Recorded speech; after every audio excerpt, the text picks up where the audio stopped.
السلام علیکم ورحمۃ اللہ وبرکاتہ۔ ناظرین، آپ دیکھ رہے ہیں روحانی طب چینل، اور آج ہم آپ کی خدمت میں پیش کریں گے اس چینل کے ذریعے سے سورہ بقرہ کا رکوع نمبر 3۔ ناظرین، رکوع نمبر 3 کی تلاوت کے ساتھ ساتھ ہم اس کا آسان ترجمہ اور مختصر تفسیر بھی بیان کریں گے۔ یہ آسان ترجمہ اور تفسیر ہم نے شیخ الاسلام حضرت مولانا مفتی محمد تقی عثمانی صاحب کے آسان ترجمہ قرآن سے لیا ہے۔ سننے کی سعادت حاصل کریں۔ اللہ پاک ہماری اس کوشش کو قبول فرمائیں۔ اعوذ باللہ من الشیطان الرجیم، بسم اللہ الرحمن الرحیم۔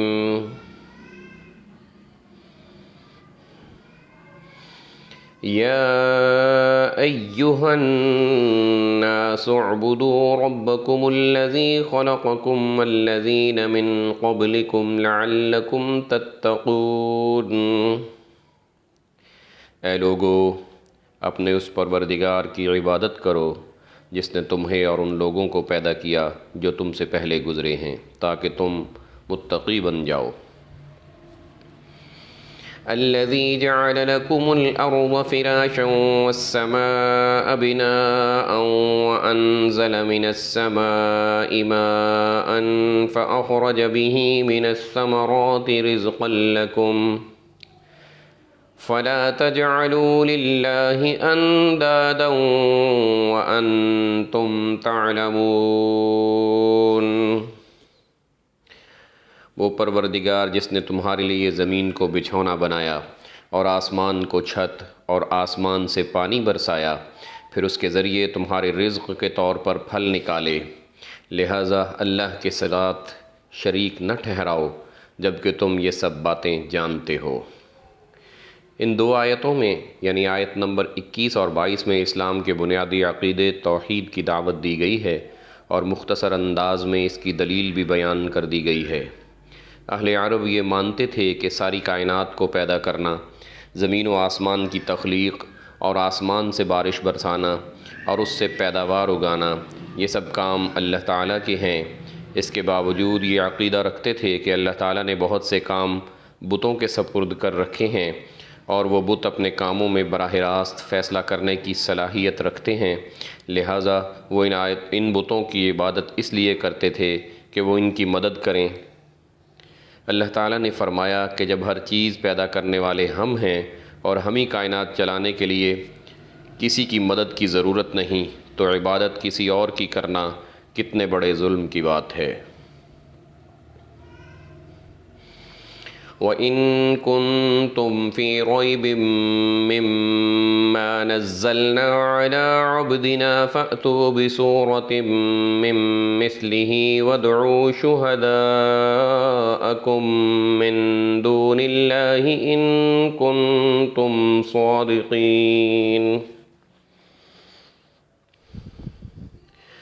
اور اگر تم اس قرآن کے بارے میں ذرا بھی شک میں ہو جو ہم نے اپنے بندے محمد صلی اللہ تعالیٰ علیہ وآلہ وسلم پر اتارا ہے، تو اس جیسی کوئی ایک صورت ہی بنا لاؤ، اور اگر سچے ہو تو اللہ کے سوا اپنے تمام مددگاروں کو بلا لو۔ فَإِن لَّمْ تَفْعَلُوا وَلَن تَفْعَلُوا فَاتَّقُوا النَّارَ الَّتِي وَقُودُهَا النَّاسُ وَالْحِجَارَةُ أُعِدَّتْ لِلْكَافِرِينَ۔ پھر بھی اگر تم یہ کام نہ کر سکو اور یقیناً کبھی کر سکو گے نہیں، تو ڈرو اس آگ سے جس کا ایندھن انسان اور پتھر ہوں گے، وہ کافروں کے لیے تیار کی گئی ہے۔ پچھلی آیت میں توحید کا بیان، اب اسلام کے دوسرے اہم عقیدے یعنی حضرت صلی اللہ علیہ وآلہ وسلم کی رسالت کا بیان ہے۔ اور عرب کے جو لوگ قرآن پر ایمان لانے کی بجائے یہ الزام لگاتے تھے کہ حضرت صلی اللہ علیہ وآلہ وسلم شاعر ہیں اور انہوں نے اپنی طرف سے یہ کلام بنا لیا ہے، انہیں زبردست چیلنج دیا گیا ہے کہ اگر ایسا کلام کوئی انسان بنا سکتا ہے تو تم بڑے فصیح و بلیغ ہو، تم سب مل کر قرآن جیسی کوئی ایک صورت ہی بنا کر لے آؤ۔ ساتھ ہی قرآن نے یہ دعویٰ کیا ہے کہ تم سب مل کر بھی ایسا نہیں کر سکو گے۔ اور واقعہ یہی ہے کہ اہل عرب جو اپنی زبان و ادب پر ناز کرتے تھے، ان سب کو اس چیلنج کے بعد سانپ سونگھ گیا، اور کوئی شخص یہ چیلنج قبول کرنے کے لیے آگے نہ بڑھا۔ بڑے بڑے شاعروں اور ادیبوں نے اس خدائی کلام کے آگے گھٹنے ٹیک دیے، اور اس طرح حضرت صلی اللہ علیہ وآلہ وسلم کی رسالت اور قرآن کریم کی سچائی روز روشن کی طرح ثابت اور واضح ہو گئی۔ وَبَشِّرِ الَّذِينَ آمَنُوا وَعَمِلُوا الصَّالِحَاتِ أَنَّ لَهُمْ جَنَّاتٍ تَجْرِي مِن تَحْتِهَا الْأَنْهَارُ كُلَّمَا رُزِقُوا مِنْهَا مِن ثَمَرَةٍ رِزْقًا قَالُوا هَذَا الَّذِي رُزِقْنَا مِن قَبْلُ وَأُتُوا بِهِ مُتَشَابِهًا وَلَهُمْ فِيهَا أَزْوَاجٌ مُطَهَّرَةٌ وَهُمْ فِيهَا خَالِدُونَ۔ اور جو لوگ ایمان لائے ہیں اور انہوں نے نیک عمل کیے ہیں، ان کو خوشخبری دے دو کہ ان کے لیے ایسے باغات تیار ہیں جن کے نیچے نہریں بہتی ہوں گی۔ جب کبھی ان کو ان باغات میں سے کوئی پھل رزق کے طور پر دیا جائے گا تو وہ کہیں گے یہ تو وہی ہے جو ہمیں پہلے بھی دیا گیا تھا، اور انہیں وہ رزق ایسے ہی دیا جائے گا جو دیکھنے میں ملتا جلتا ہوگا، اور ان کے لیے وہاں پاکیزہ بیویاں ہوں گی، اور وہ ان باغات میں ہمیشہ ہمیشہ رہیں گے۔ ناظرین، یہ اسلام کے تیسرے عقیدے یعنی آخرت پر ایمان کا بیان ہے۔ اس میں بتایا گیا ہے کہ مرنے کے بعد ایک اور زندگی آنے والی ہے جس میں ہر انسان کو اپنے تمام اعمال کا جواب دینا ہوگا۔ اگر ایمان کے ساتھ نیک عمل کیے ہوں گے تو وہ جنت نصیب ہوگی، جس کی ایک جھلک اس آیت میں دکھائی گئی ہے۔ اس آیت میں یہ بتایا گیا ہے کہ جنت میں جب اہل جنت کو پھل دیا جائے گا تو وہ کہیں گے یہ وہی ہے جو ہمیں اس سے پہلے کھانے کو دیا گیا۔ اس کا ایک مطلب تو یہ ہو سکتا ہے کہ جنت میں وقفہ وقفہ سے ایسے پھل دیے جائیں گے جو دیکھنے میں بالکل ملتے جلتے ہوں گے، مگر لذت اور ذائقے میں ہر پھل نیا ہوگا۔ اور دوسرا مطلب یہ بھی ممکن ہے کہ جنت کے پھل دیکھنے میں دنیا کے پھلوں کی طرح ہوں گے، اس لیے انہیں دیکھ کر جنتی یہ کہیں گے کہ یہ تو وہی پھل ہیں جو ہمیں پہلے یعنی دنیا میں ملے تھی، لیکن جنت میں ان کی لذت اور خصوصیات دنیا کے پھلوں سے کہیں زیادہ ہوگی۔ ان اللہ لا يستحيي ان يضرب مثلا ما بعوضة فما فوقها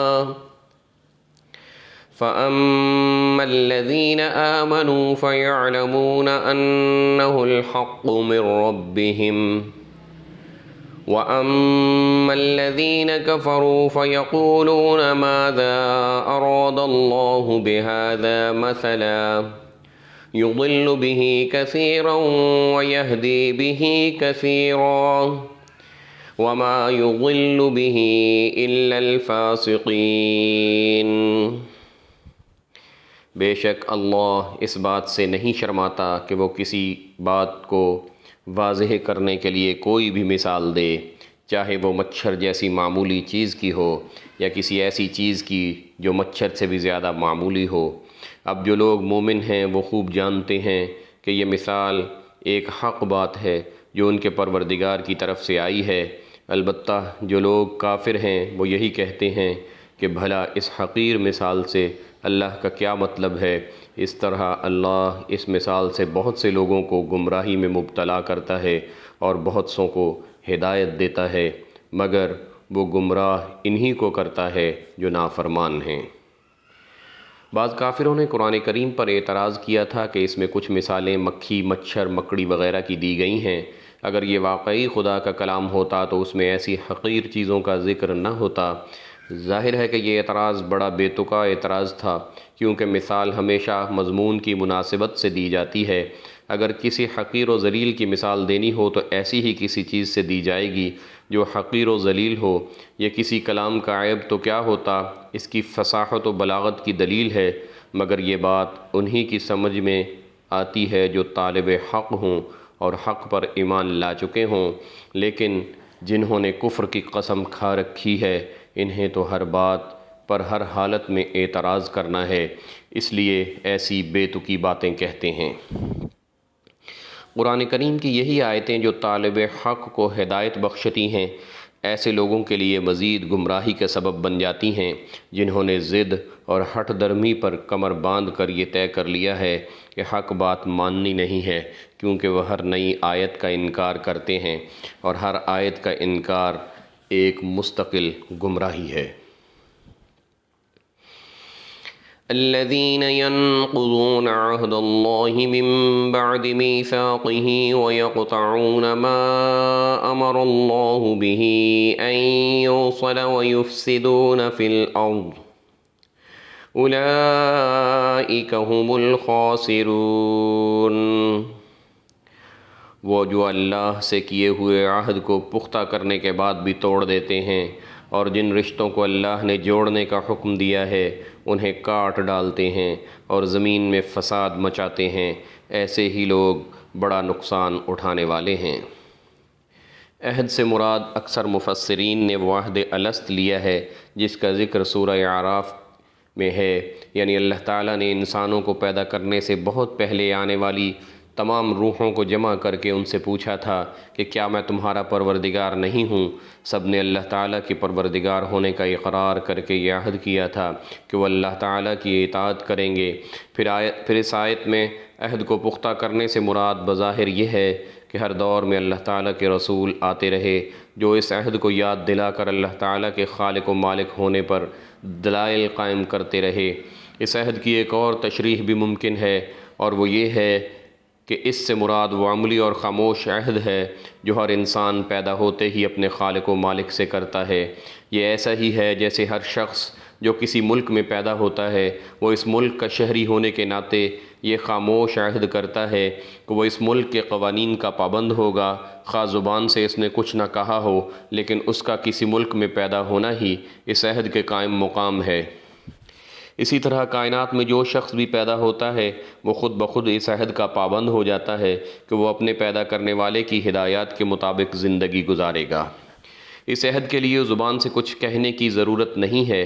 غالباً اسی وجہ سے اگلی آیت میں باری تعالیٰ نے فوراً یہ ارشاد فرمایا کہ تم اللہ تعالیٰ کے ساتھ کفر کا طرز عمل آخر کیسے اختیار کر لیتے ہو، حالانکہ تم بے جان تھے، اس نے تمہیں زندگی بخشی۔ یعنی اگر ذرا غور کرو تو تنہا یہ بات کہ کسی نے تمہیں پیدا کیا ہے تمہاری طرف سے یہ عہد و پیمان ہے کہ تمہارے لیے ان کی نعمتوں کا اعتراف اور اس کے بتائے ہوئے طریقے پر چلنا لازمی ہوگا، ورنہ یہ کون سی عقل اور کون سا انصاف ہے کہ پیدا تو اللہ تعالیٰ کرے اور فرما برداری اس کی بجائے کسی اور کی جائے۔ پھر اس خاموش عہد کو مزید پختہ کرنے سے مراد یہ ہے کہ اللہ تعالیٰ اپنے پیغمبروں کے ذریعے متواتر تمہیں اس عہد کی یاد دہانی کراتا رہا ہے، اور ان پیغمبروں نے وہ مضبوط دلائل تمہارے سامنے پیش کیے ہیں جن سے یہ عہد مزید پختہ ہو گیا ہے کہ انسان کو ہر معاملے میں اللہ تعالیٰ کی اطاعت کرنی ہے۔ اس سے مراد رشتہ داروں کے وہ حقوق پامال کرنا ہے جنہیں صلہ رحمی کہا جاتا ہے۔ یہاں اللہ تعالیٰ نے ان کافروں کی 3 صفات بیان کی ہیں، ایک یہ کہ وہ اللہ سے کیا ہوا عہد توڑتے ہیں، دوسرے یہ کہ وہ رشتہ داروں کے حقوق پامال کرتے ہیں، اور تیسرے یہ کہ زمین میں فساد مچاتے ہیں۔ ان میں پہلی چیز اللہ تعالیٰ کے حقوق سے متعلق ہے، یعنی وہ اللہ تعالیٰ کے بارے میں وہ عقیدہ رکھتے ہیں جو رکھنا چاہیے اور نہ اس کی وہ عبادت کرتے ہیں جو ان پر فرض ہے۔ دوسری اور تیسری چیز کا تعلق حقوق العباد سے ہے۔ اللہ تعالیٰ نے مختلف رشتوں کے جو حقوق مقرر فرمائے ہیں ان کی ٹھیک ادائیگی سے ہی ایک پاکیزہ معاشرہ وجود میں آتا ہے۔ اگر ان رشتوں کو کاٹ کر باپ بیٹے، بھائی شوہر اور بیوی ایک دوسرے کے حقوق پامال کرنا شروع کر دیں تو وہ خاندانی نظام تباہ ہو جاتا ہے جس پر ایک صحت مند تمدن کی بنیاد قائم ہوتی ہے۔ لہذا اس کا لازمی نتیجہ زمین میں فساد کی صورت میں نکلتا ہے۔ اسی لیے قرآن کریم نے رشتوں کو کاٹنے اور زمین میں فساد مچانے کو سورہ محمد میں بھی ایک ساتھ ملا کر ذکر فرمایا ہے۔